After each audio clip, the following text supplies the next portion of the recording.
This shot here is forged, normalized, annealed, profiled, and I'm jumping right into locating holes.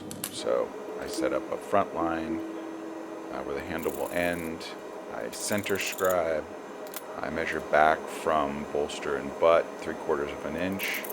I mark those spots across the center line and I center punch them. I go to the drill. I'm going to run those through at an 1/8 inch and then jump up to 5/32, which is the width of my Corby bolt. I did try to initially drill at 5/32, and it was a little tough. I find the narrower, smaller drill will go through much easier, and it's easier to step up from there. So that's what we did. Then I'm going to connect my holes with that straight edge, and I'm going to find a perimeter depth.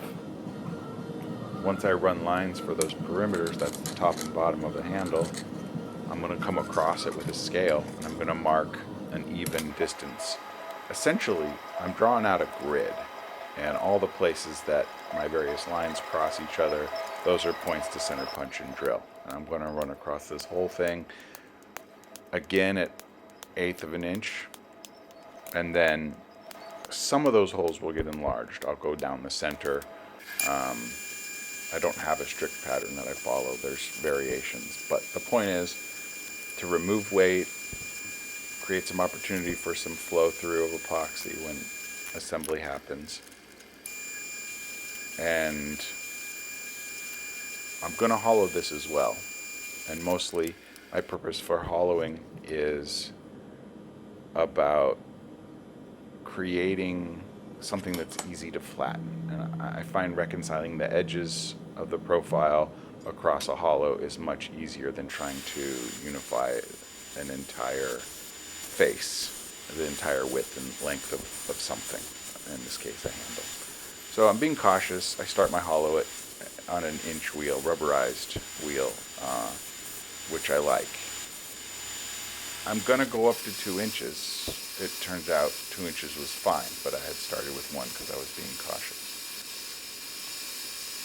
This is all still pre-quench. I'm halfway through heat treat, if you want to think about it that way.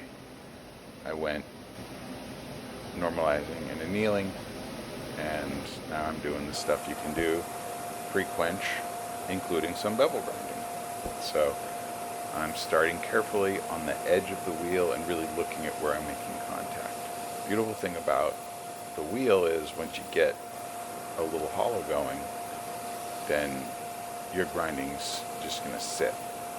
The wheel's going to find that hollow and it's going to track. I'm really into starting my beveling on the wheel these days, something that was shown to me early on. I didn't take to it right away, but there's a lot of benefits. The wheel's more aggressive. It's good for belt life. It's a great way to start plunges. You just get this really consistent grind line. So there's a lot of things going for it. I do ultimately go over to the flat platen and flatten it out. Mostly all I do is flat grind. I know there's hollow grinds and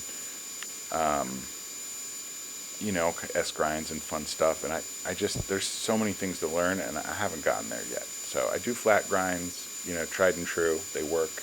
They do what I need them to do in culinary knives. So that's what I do.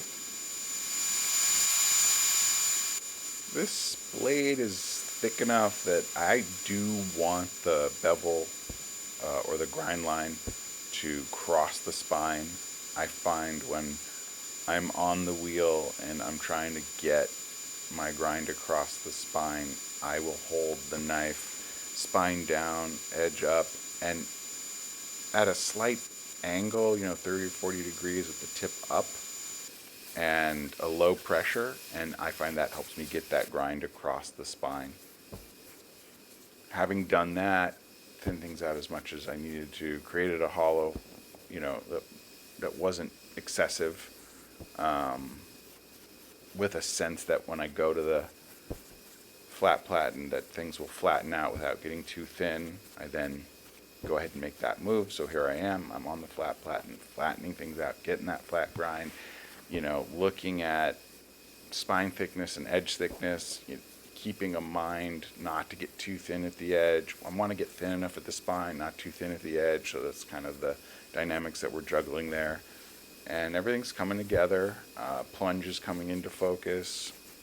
Feeling pretty good about the way things are going. I think I took the grits up 36, 60, 120, something like that. And of course, there's going to be plenty of grinding after the quench, but these guys are looking good. Next installment of Yoshiko's knives will be through heat treat and will be grinding. Hope you will join me there, and take care.